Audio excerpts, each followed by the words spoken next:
Nobody warned Amaya that pregnancy would make her husband lose his mind. Not in a bad way.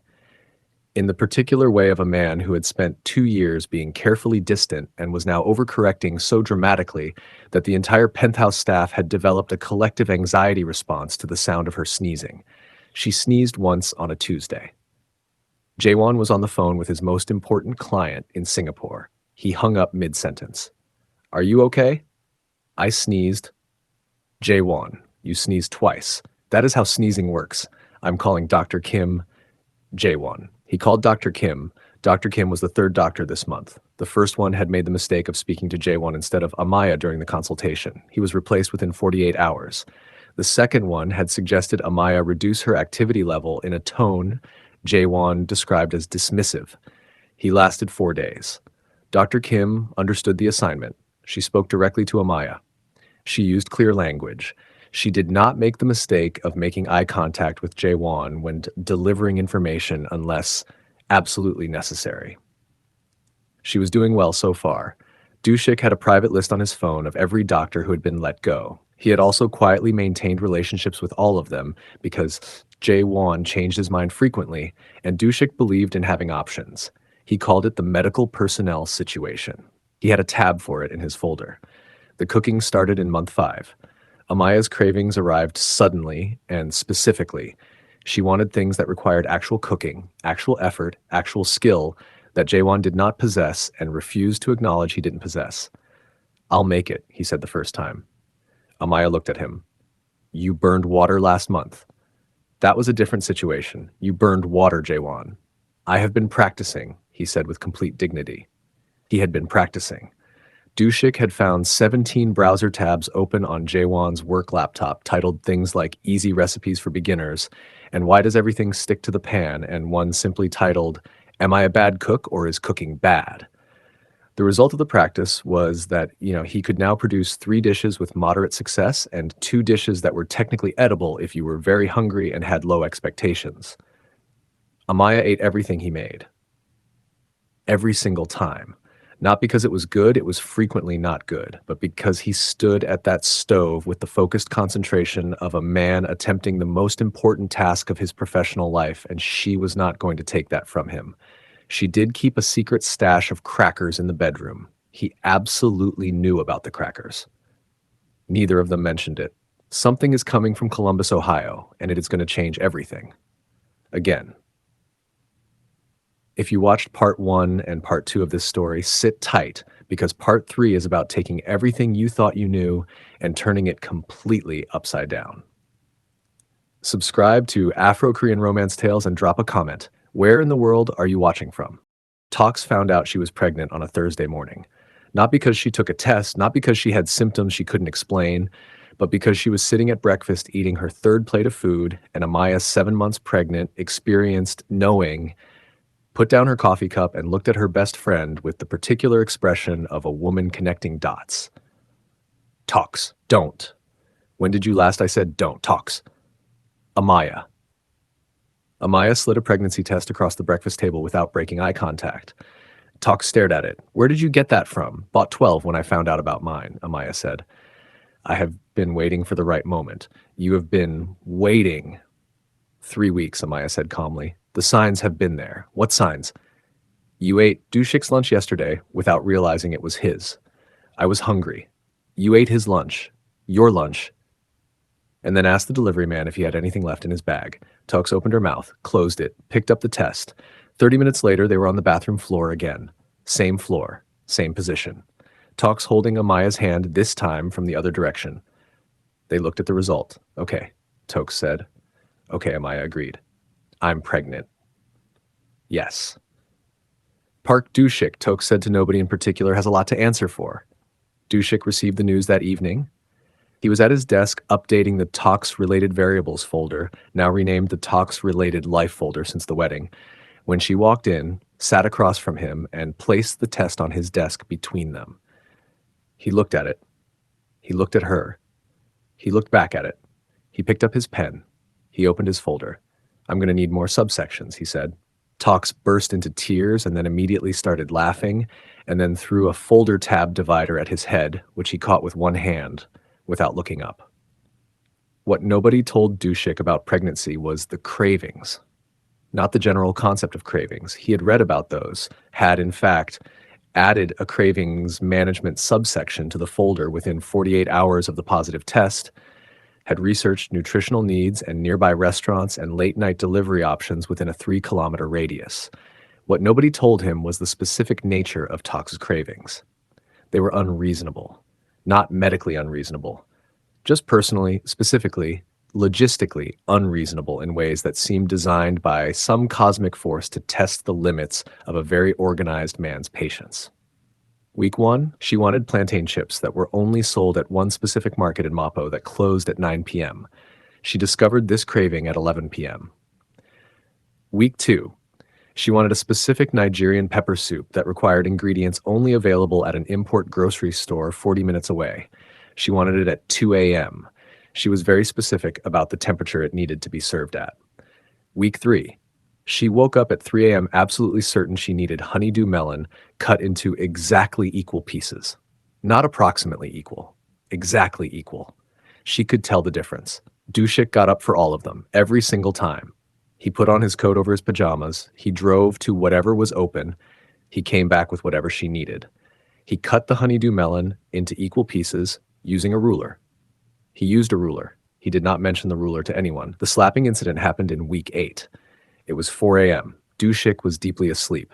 The particular deep sleep of a man who had been woken up at midnight, 1 a.m. and 2:30 a.m. already and had finally achieved unconsciousness at 3:45 a.m.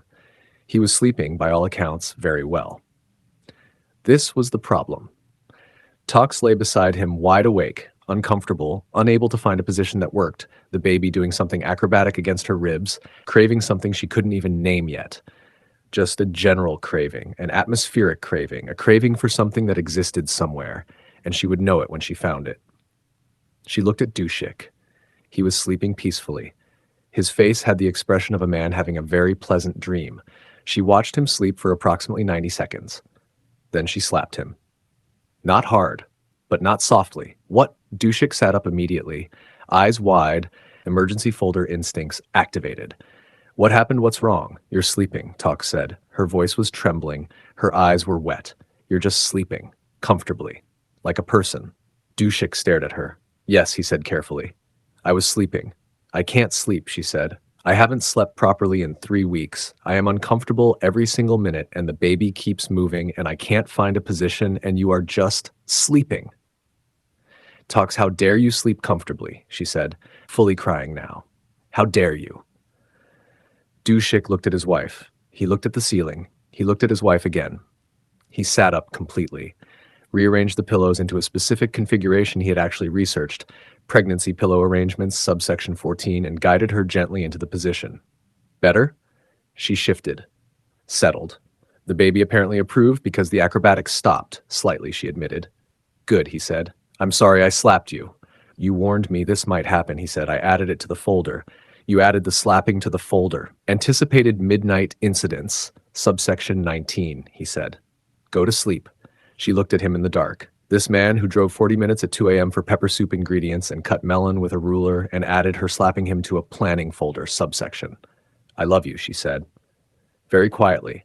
I know, he said. Sleep. She slept. He lay in the dark for a long time after, not sleeping, listening to her breathe, one hand resting on the place where the baby was finally still. He did not add this part to the folder. Some things were not for subsections. Meanwhile, across Seoul in the KW Holdings penthouse, Jae-won was also awake. Not because of cravings, not because of midnight incidents. Because a letter had arrived that afternoon from Columbus, Ohio, and Amaya had read it and gone very quiet in a way that was different from her usual quiet. He had not asked yet. He was waiting for her to be ready. He lay beside her in the dark, watching the ceiling, listening to Seoul do its quiet night thing outside the window. The letter was on the kitchen table. Whatever was inside, it had put something in Amaya's eyes that he had not seen there since she found the divorce papers on the kitchen floor 2 years ago. He was not going to sleep until he understood what it was. Amaya had read the letter 4 times, the first time standing at the kitchen counter, still in her pregnancy robe with her coffee going cold beside her. The second time sitting down because her legs had decided standing was no longer an option. The third time slowly, word by word, making sure she had understood correctly. The fourth time because she was hoping she had misunderstood something and she had not. She folded it, put it back in the envelope. Put the envelope on the kitchen table, made herself a glass of water, drank it, made another one. Jae-won found her standing at the kitchen window when he came home. He looked at the envelope on the table. He looked at her. He said nothing. He put down his briefcase. He washed his hands at the kitchen sink, the particular unhurried hand washing of a man buying himself 30 seconds to read the room correctly. He dried his hands. He came and stood beside her at the window. They looked at Seoul together for a long moment. "When you're ready," he said. She picked up the envelope and handed it to him. The letter was from a girl named Zara, 19 years old, Columbus, Ohio. She had grown up in a house 3 streets away from the house where Amaya grew up. 3 streets away for 19 years, and they had never known each other existed. Same father, different mothers. Their father had died 6 weeks ago. He had left nothing.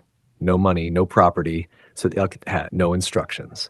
Just a box of old photographs and an address written on a piece of paper, folded into an envelope labeled for Zara when she is ready. The address was Amaya's grandmother's old house.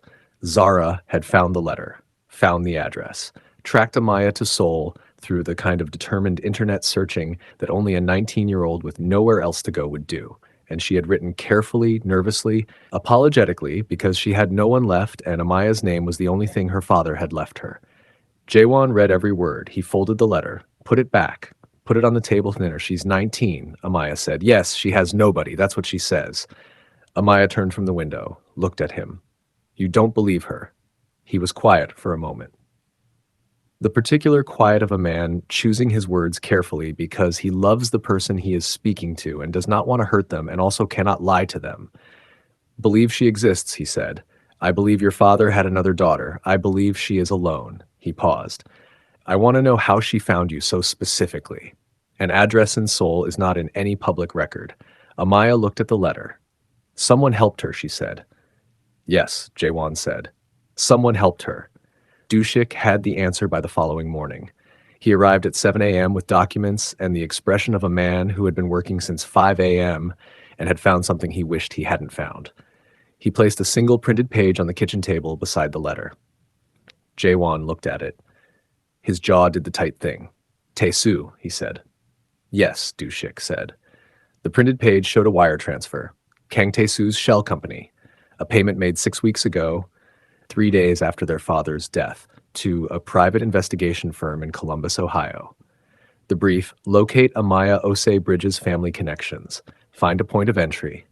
They had found Zara. They had found a 19-year-old girl with no money and no family, and had pointed her at her half-sister like an arrow, and let grief do the rest.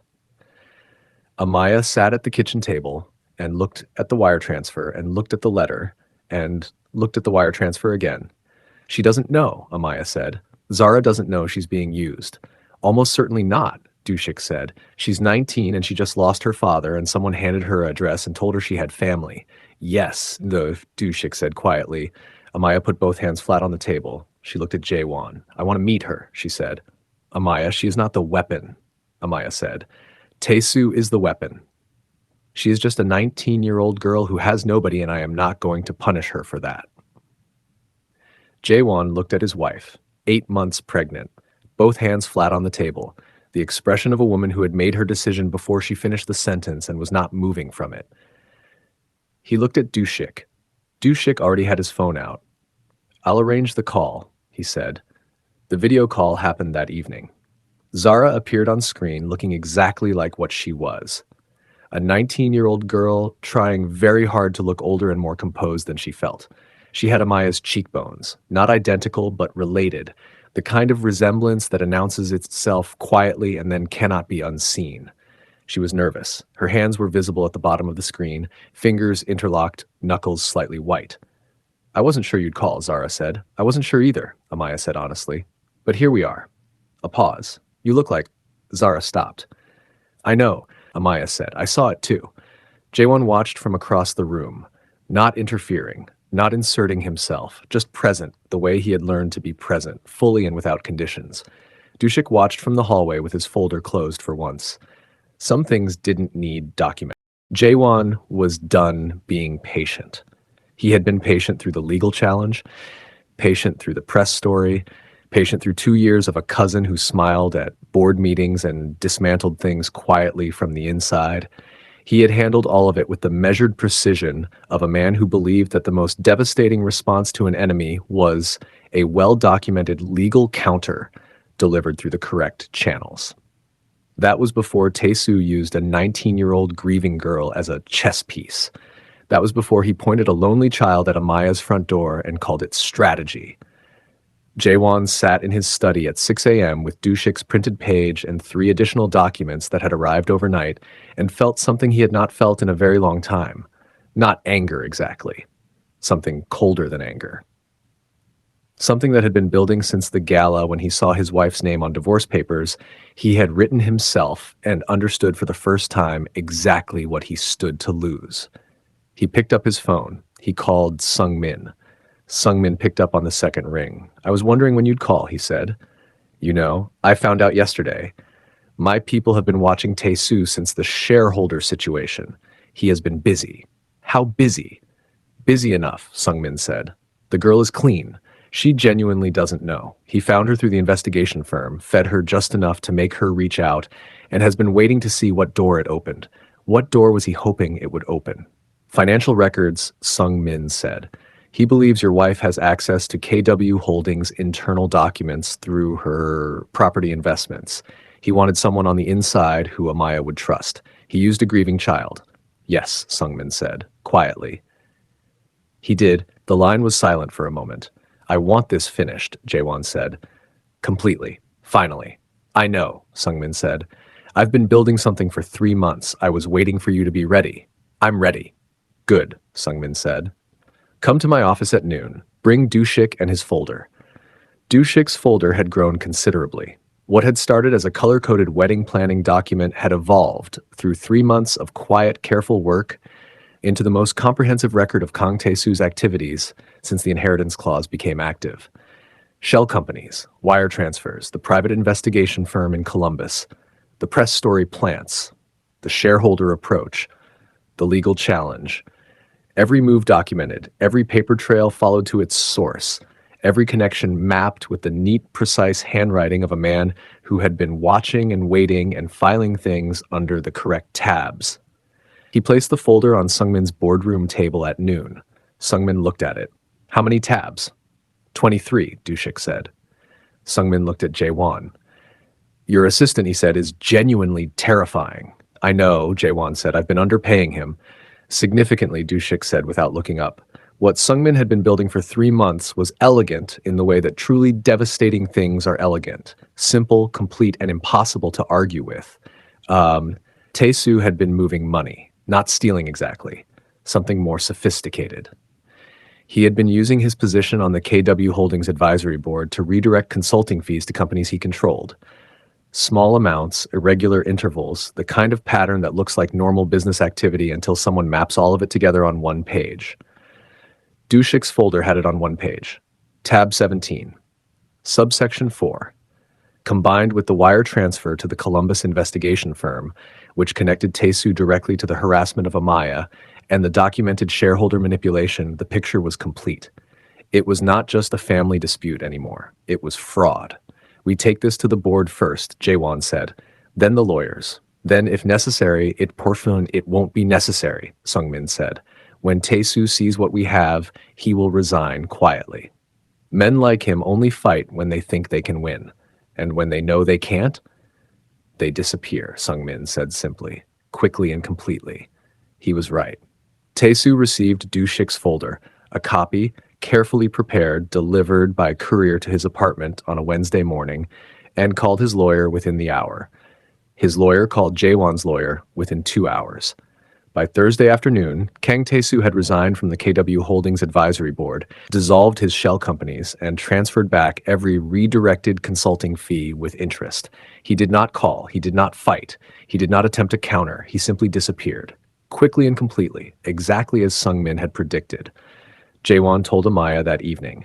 She was sitting at the kitchen table, 8.5 months pregnant, reading glasses on, laptop open, when he sat down across from her and said, "It's done." She looked up. Completely? Completely. She took off her reading glasses. She looked at him for a long moment. This man who had fired 3 doctors and burned every pot and proposed in his socks and learned to cut melon with a ruler because talks needed equal pieces and had sat in Sungmin's boardroom at noon with a 23-tab folder and finished something that should have been finished a long time ago. "Good," she said. She put her reading glasses back on. She went back to her laptop. He watched her for a moment. The ring on her finger, the reading glasses, the baby making the small movements she had learned to recognize, the way she sat at this table like she had always sat at this table and always would. Amaya. "Yes, I love you." She looked up again. He almost never said it first. He was getting better at it. He was practicing it the same way he practiced cooking, with focused concentration and moderate success and the absolute refusal to stop trying. She smiled. "I know," she said. "I loved you first, you did," he agreed. "By approximately 2 years," she said. "I'm aware," he said. "I'm catching up." She laughed. He went to the kitchen to make her something. He burned it. She ate it anyway. The hospital bag had been packed since week 32. This was Jae-won's doing. Amaya had mentioned casually that they should probably start thinking about a hospital bag at some point before the due date. And Jae-won had disappeared into the study for 4 hours and emerged with a typed packing list, a color-coded timeline, and a bag that contained everything on every recommended hospital bag list on the internet, plus 17 additional items he had decided were essential based on his own research. Amaya had looked at the bag. "Jae-won, there are 6 types of snacks in here. Different cravings require different options. You packed a portable speaker. Calming music has been shown to reduce labor anxiety. You packed a spare phone charger and a power bank. What if the charger fails? You packed an extra pillow. The hospital pillows are inadequate." "How do you know the hospital pillows are inadequate?" "I visited the hospital," he said, "last Tuesday." To assess the pillows, Amaya removed her reading glasses. She looked at her husband, this man who had visited a hospital to personally assess the pillow situation, with an expression that contained equal parts exasperation and overwhelming love. "You visited the hospital to assess the pillows. The pillows are inadequate," he repeated firmly. "I brought our own." She put her reading glasses back on. She said nothing. She was absolutely keeping the extra pillow. Labor started on a Sunday morning at 4 a.m., not dramatically, not with a cinematic gasp and a sudden urgency, just a quiet, persistent certainty that something was beginning and it was not stopping. Amaya lay in the dark for 20 minutes making sure. Then she turned over. Jae-won. He was awake in 1 second, not groggy, not disoriented, completely alert in the way of a man who had been sleeping with one part of his brain permanently on standby for 3 weeks. Now? Now. Now. He was out of bed before she finished the word. He had rehearsed this. Dushik knew he had rehearsed this because he had found a handwritten timeline in Jae-won's desk drawer titled Sunday Morning Protocol, which included timestamps, the hospital route with 2 alternative routes in case of traffic, Dr. A, Kim's direct number, and a note at the bottom that said simply, "Do not panic." The note was clearly written for himself. He did not panic. He helped Amaya to the car with the focused calm of a man running on rehearsal and sheer determination. He drove at the precise legal speed limit, not faster, not slower, because he had read that sudden driving movements were inadvisable. He had one hand on the wheel and one hand holding hers the entire way. Amaya timed contractions with her phone. "You're holding my hand very tightly," she said. "Yes," he said. "I'm the one in labor." "Yes," he said. "You can let go slightly." "No," he said. She let him hold it tightly. Dushik arrived at the hospital 20 minutes after them. Nobody had called him. He simply appeared at the maternity ward waiting area with a tote bag containing snacks, a phone charger, a spare phone charger, and his planning folder, because some situations required documentation and some required snacks, and this required both. Tokes arrived 11 minutes after Dushik. She was 7 months pregnant herself and had absolutely been told by 3 separate medical professionals to rest and take things easy, and she had listened to all of them with the respectful attention of a woman who had no intention of following any of that advice when her best friend was in labor. How is she? Tokes demanded. She's doing well, Dushik said. How is he? Tokes said, nodding toward the door where Jae-won had disappeared with Amaya. Dushik considered this. He visited the hospital 3 weeks ago to assess the pillows, he said. Oh no. He packed 6 types of snacks. Oh no. He wrote a Sunday morning protocol with alternative driving routes. Tokes sat down heavily in the waiting area chair. That man is going to cry today, she said. Yes, Dushik agreed. Oh, I have tissues in the folder. Inside the delivery room, Jae-won was holding it together. Barely, but holding it. He stood beside Amaya and held her hand. Properly this time, the right amount of pressure, responsive to her, present in the way he had spent 6 months learning to be present. He said the right things. He did not say the wrong things.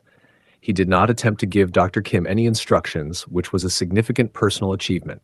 For 4 hours, he was exactly who she needed him to be. Then the monitor did something. Not dramatic, not an alarm. Just a small change in a number on a screen that made Dr. Kim look up and say something quietly to her nurse and move with a slightly different energy than she had been moving with for the past 4 hours.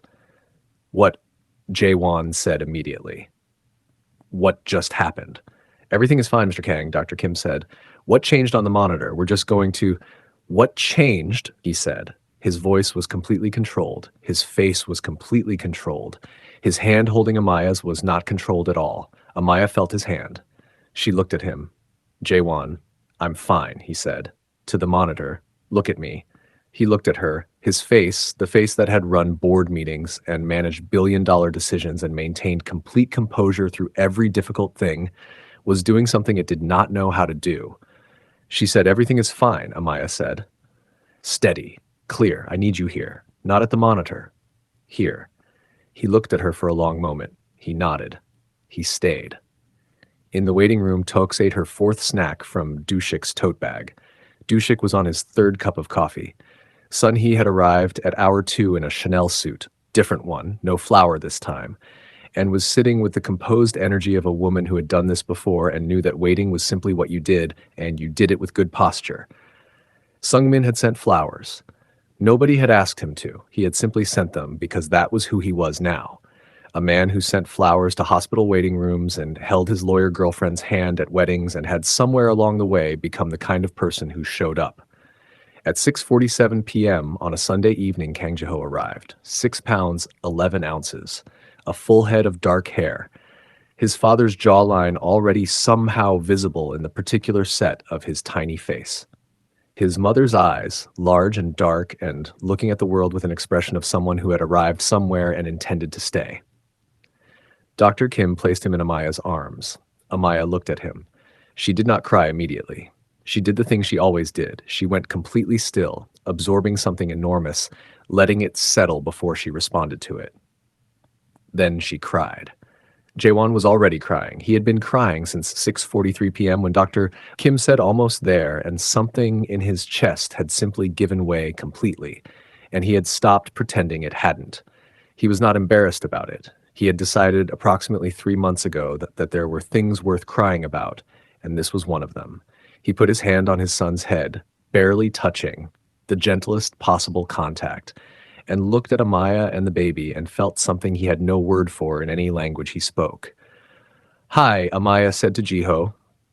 Very quietly, we've been waiting for you. In the waiting room, Dushik's phone buzzed. One text from Jae-won, 2 words, he's here. Dushik showed the screen to Toks. Toks made the sound again, the one with no translation in any existing human language. Sun-hee received the news with perfect composure and immediately used her handkerchief.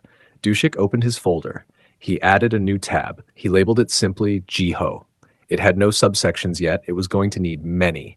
Zara Williams was 19 years old and had never been on a plane. She had never left Columbus, Ohio. Never left the particular 4-block radius that contained everything she had ever known. The house she grew up in, the school she attended, the corner store where the owner knew her order, the cemetery where her father was buried 6 weeks ago under a headstone she had paid for with 3 months of waitressing money because there was nobody else to pay for it.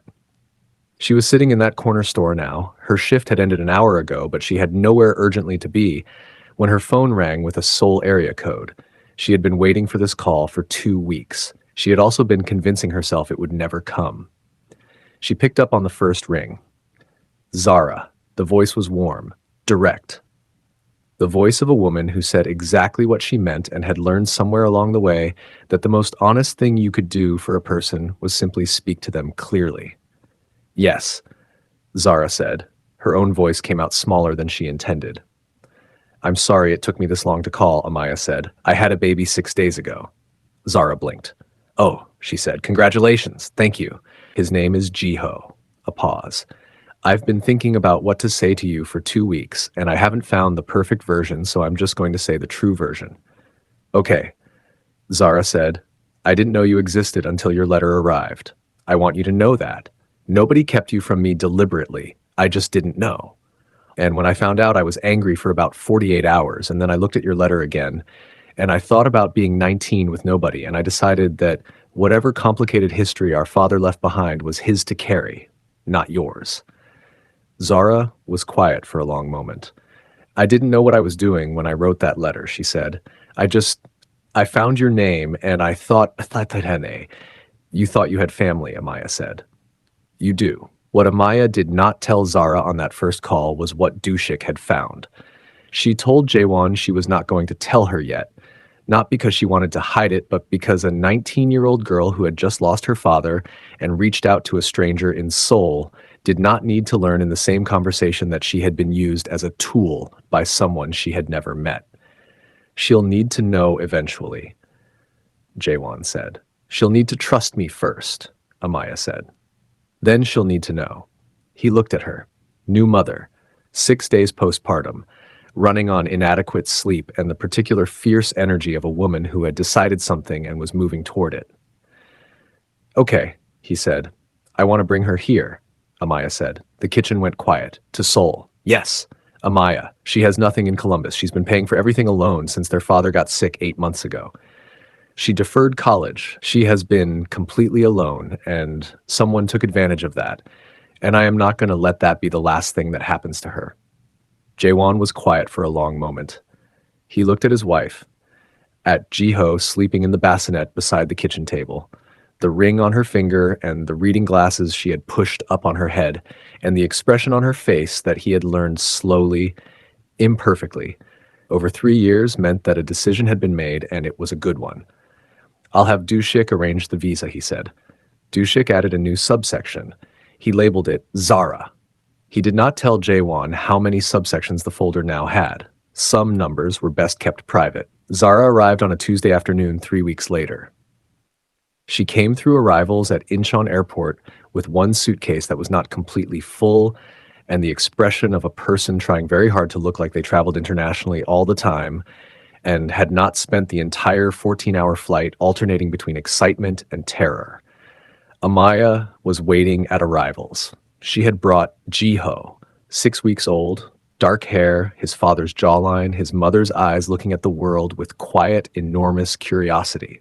She had brought Tox, who had insisted on coming and was 7.5 months pregnant and had ignored every piece of advice about travel and proximity and was standing at arrivals holding a handwritten sign that said, "Welcome, sister," which Amaya had not asked her to make and which made everything simultaneously more and less manageable. Zara came through the doors. He stopped when she saw the sign. She looked at Amaya.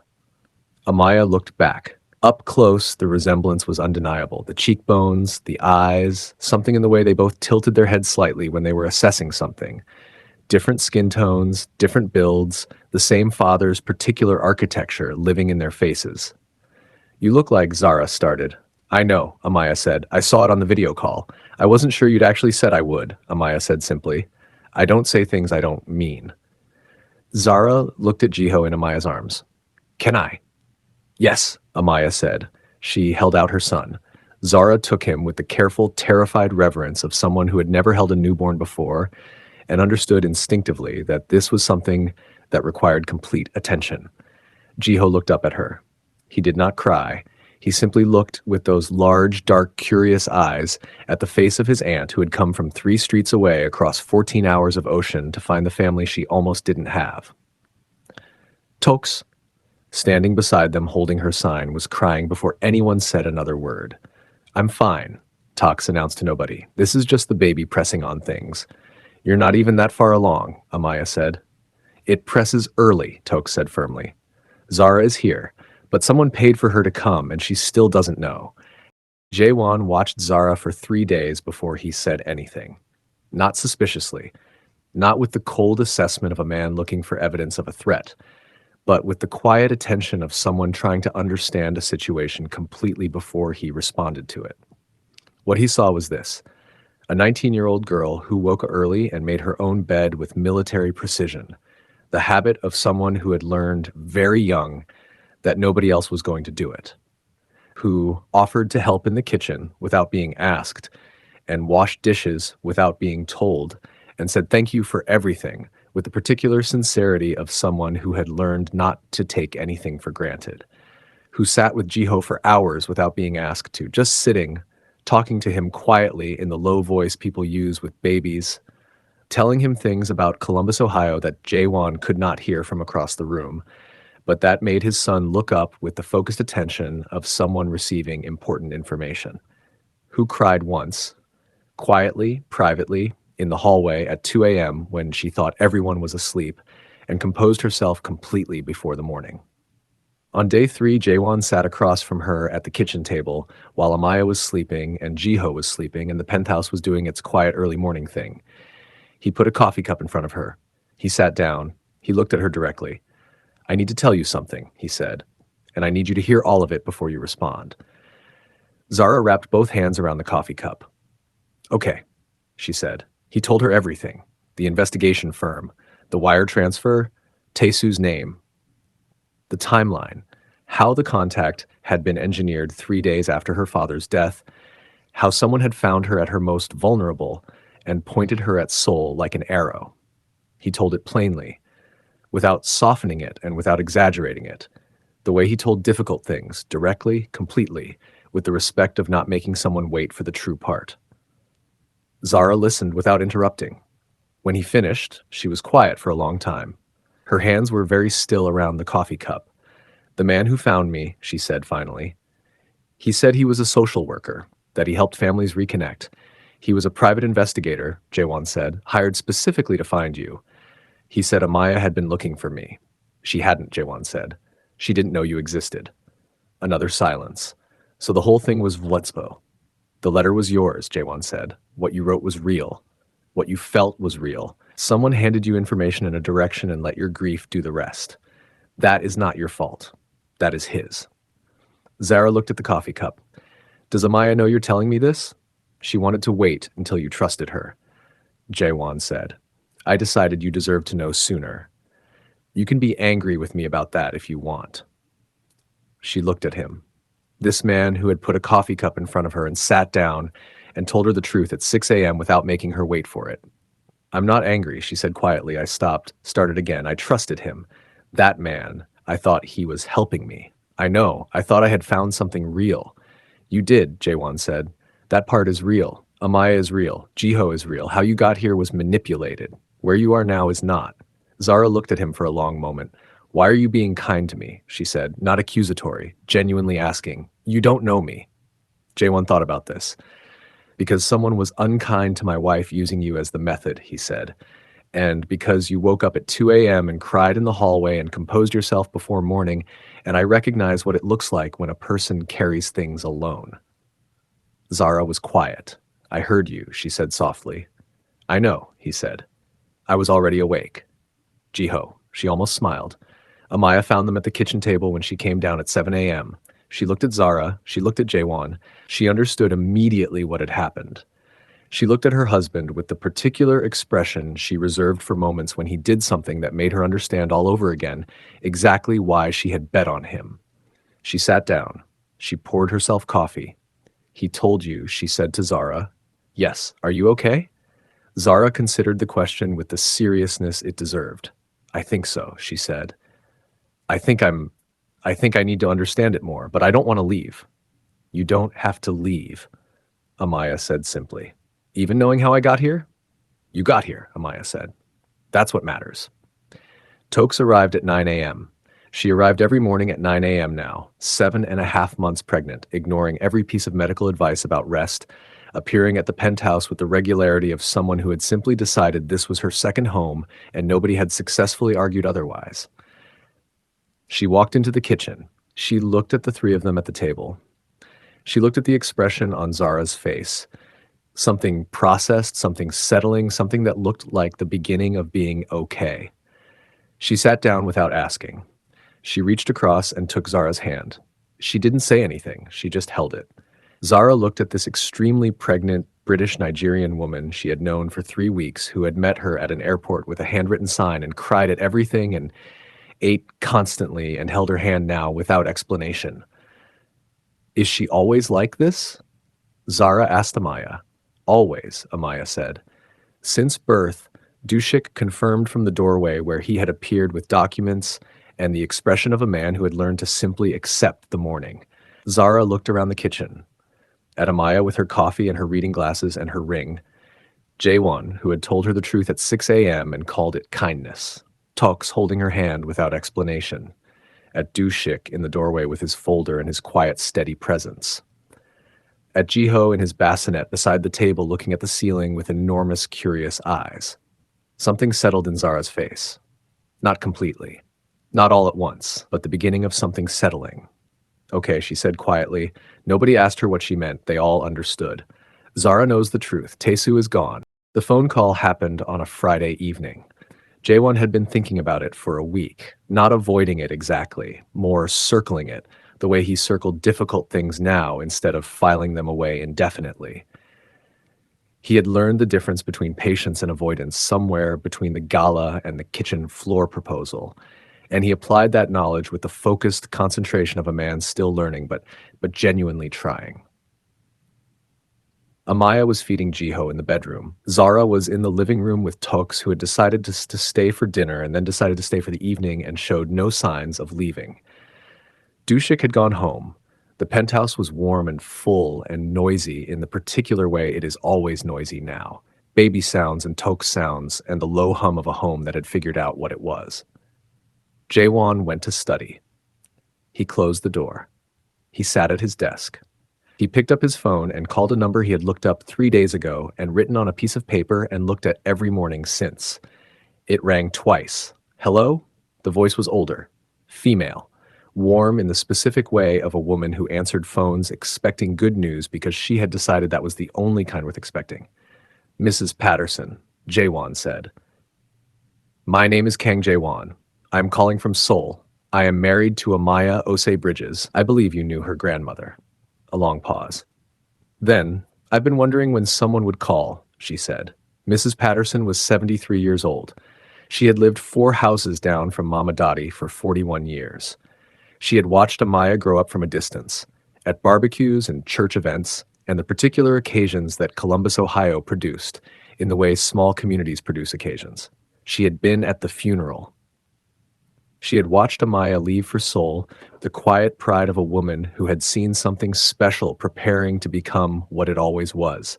She knew about the properties, about inheritance, about the careful, quiet accumulation that Mama Dottie had spent a lifetime building. She also knew something nobody else knew. Dottie left something, she said. Before she passed, she gave me an envelope. Said to hold it until someone called who sounded like they were taking care of her girl properly. Jae-won was very still. What kind of envelope? A letter, Mrs. Patterson said. Handwritten, 10 pages. She wrote it over 3 days. I watched her do it at my kitchen table. She said she had things to say to Amaya that she couldn't say while she was alive because Amaya would have argued with her about every point. That sounds accurate, Jae-won said. Mrs. Patterson laughed. She said to give it to whoever Amaya ended up with. Said she'd know he was right if he called before Amaya asked him to. Jae-won looked at the piece of paper on his desk with her number on it. She didn't ask me to call, he said. I know, Mrs. Patterson said. I'll send the letter tomorrow. It arrived on a Tuesday morning. Amaya was at the kitchen table with Jiho and her coffee when the courier knocked. She signed for it without looking at the return address. Set it beside her coffee. I looked at the handwriting on the envelope. She went very still. She knew that handwriting. She had grown up watching that handwriting on grocery lists and birthday cards and the backs of property documents and the inside covers of books left on her pillow. Jae-won, she said. He came from the kitchen. She held up the envelope. He sat down across from her. Mrs. Patterson sent it, he said quietly. She looked at him. You called her. Yes. When? Last Friday. Before I asked you to. Yes. She looked at the envelope for a long moment. Then at her husband. Then at Jiho in his bassinet beside the table, looking at the ceiling with enormous curious eyes that had no idea what was happening and found the ceiling endlessly fascinating regardless. She opened the envelope. She read it alone. Jae-won took Jiho to the living room. He sat on the sofa and held his son and listened to Seoul doing its Tuesday morning thing outside the window and did not go back to the kitchen until she came to find him. It took 45 minutes. When she came into the living room, her eyes were red, and her expression had the particular quality of someone who has been crying the specific tears that come from being known completely by someone who is no longer there. She sat beside him on the sofa. She didn't say anything for a while. Jiho looked between his parents with the serious expression of a very small person taking attendance. She knew, Amaya said finally. What did she know? Everything. She knew I would go somewhere far. She knew I would find someone difficult to love and love him anyway. She knew I would buy land. A pause. She said the land was never really about the land. What was it about? Amaya looked at Jiho. Staying, she said. She said every piece of land she ever bought was just another way of saying I am staying. I am not leaving. This is where I belong. Jae-won was quiet for a moment. She sounds like someone I would have liked, he said. She would have terrified you, Amaya said. Probably, he agreed. She would have liked you anyway, Amaya said. Eventually. After she asked you approximately 47 difficult questions, I would have answered all of them. I know, she said. That's why she would have liked you. She leaned her head against his shoulder. He put his arm around her. Jiho decided the ceiling was less interesting than his parents and looked at them instead with the focused attention of a person who understood instinctively that something important was happening and wanted to witness it. Zara found them like that 20 minutes later. She stood in the living room doorway. 19 years old, 3 streets away from where she grew up, 10,000 kilometers from Columbus, Ohio, and looked at this family that had assembled itself from distance and divorce papers and a building purchased with love and a letter from a grandmother who knew everything before it happened. Sorry, she said. I didn't mean to interrupt. You're not interrupting, Amaya said. She patted the sofa cushion beside her. Zara sat down. Jiho looked at his aunt with the same focused attention he had given the ceiling and apparently found her equally interesting. Was it a good letter? Zara asked quietly. The best, Amaya said. I never got letters from my dad, Zara said. Not bitterly, just honestly. The honesty of someone who had learned that the truth was easier to carry than the weight of pretending it was something else. Amaya reached over and took her hand. I know, she said. I'm sorry. It's okay, Zara said. I'm here. You are, Amaya agreed. The 3 of them sat on the sofa in the warm Tuesday morning light. A woman who had stayed, a man who had learned to stay, a boy who had just arrived, and a girl who had finally found somewhere to land. Seoul did its Tuesday thing outside the window. The letter sat on the kitchen table. Mama Dottie had known everything. She usually did. Talks went into labor on a Wednesday morning. Nobody was surprised that she did it dramatically. She was sitting at the penthouse kitchen table eating her second breakfast, a habit that had developed in month 7 and shown no signs of stopping. When she put down her fork, looked at Dushik across the table, and said, something is happening. Dushik was on his feet in 1 second. He had a bag by the door, packed since week 34, color-coded, labeled, with a separate section for snacks organized by craving category, because he had learned from 3 months of midnight incidents exactly what was needed and in what quantity. He had also written a Wednesday morning protocol. He did not tell anyone he had written a Wednesday morning protocol. Can you walk? He said. Of course I can walk, Talk said, standing up immediately and then holding the table. I can absolutely walk. I am walking right now. You're holding the table. For balance, he was already beside her. Amaya arrived at the hospital 40 minutes later. She brought Jiho, 10 weeks old, dark hair, his father's jawline, completely unaware that today was significant, and finding the hospital ceiling as fascinating as every other ceiling he had encountered. She brought Zara, who had never been in a Korean hospital, and was absorbing everything with the wide, quiet attention of someone storing experiences carefully. Jae-won came directly from a board meeting still in his full suit. He walked into the waiting room, assessed the situation, sat down beside Amaya, and took Jiho without being asked because he had learned, slowly, imperfectly, with enormous love, exactly when she needed her hands free. Sunhee arrived at hour 2. Different Chanel suits, no flower, handkerchief ready. Madame O arrived at hour 3 with the new man beside her and flowers she had brought, because she brought flowers to every important occasion now, and this was the most important kind. Sungmin sent a message, then showed up anyway because he had also learned, from watching other people do it, that showing up mattered more than the message. His lawyer held his hand in the waiting room. She had dropped a case to be here. He knew. He said nothing. He held her hand tighter.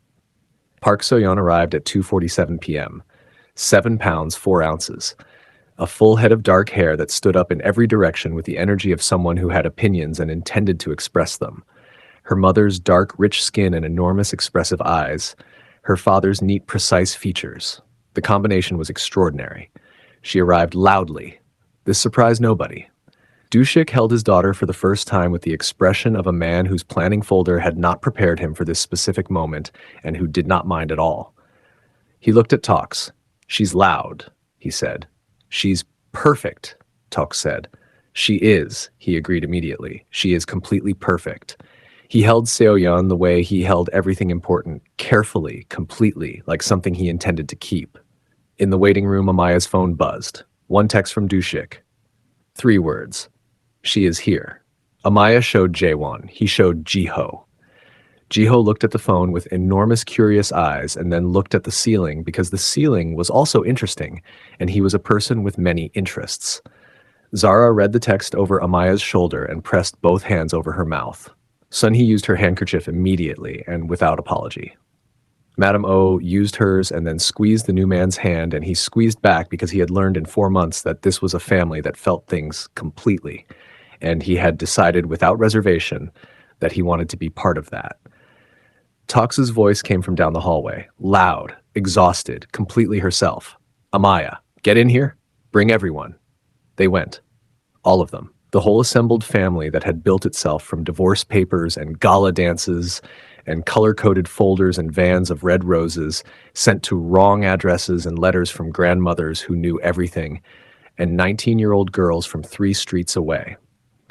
They crowded into that room and looked at So-yeon Park, who had arrived loudly and was already looking back at all of them with enormous dark eyes that said quite clearly, I know exactly where I am, and I intend to stay. Jiho looked at his cousin from his father's arms. So-yeon looked back. Something passed between them, the particular communication of 2 very small people who had arrived in the same family by completely different routes and recognized each other immediately. Annex was not present. He was at home, but if he had been there, he would have settled down with the expression of a small animal whose work was completely finished. Everything was exactly where it was supposed to be.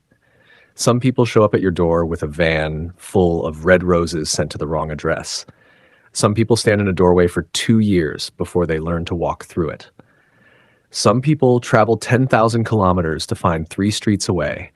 And some people arrive loudly at 2:47 p.m. on a Wednesday and look at the world like they already own it.